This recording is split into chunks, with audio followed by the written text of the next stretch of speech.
તો ગીર સોમનાથમાં 60 કિલોમીટરની અંદર 2 ટોલ નાકા હોવાને લઈને વિવાદ વચ્ચે વધુ એક વખત રોડ ટ્રાન્સપોર્ટ અને હાઈવે પ્રધાન નીતિન ગડકરીને પત્ર લખાયો છે।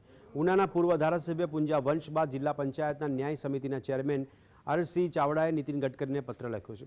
તેઓએ રજૂઆત કરી છે કે ગીર સોમનાથ જિલ્લાના નેશનલ હાઈવે 51 પર વેરાવળનો ડારી ટોલટેક્સ કાર્યરત છે। સૂત્રાપાડાના સુંદરપુરા ટોલટેક્સ અને કોડીનારના વેડવા માલગામ ટોલટેક્સ અને એમ 2 ટોલટેક્સ તૈયાર થઈ રહ્યા છે। તેથી વાહન ચાલકોએ પ્રતિ 20 કિલોમીટરના અંતરે ટોલટેક્સ ચૂકવવો પડશે, જેને લઈને યોગ્ય કાર્યવાહી કરવામાં આવે। તમામ લોકો અને વાહન ચાલકો અને બધાની ફરિયાદો છે કે જો આવી રીતે ટોલ પ્લાઝા એ 60 કિલોમીટર ત્રિજ્યામાં 3 આવે છે તો ખરેખર બધા લોકો અને વાહન ચાલકોને મેક્સિમમ 20 થી 25 કિલોમીટરની અંતરમાં ટોલ પ્લે કરવો પડે છે।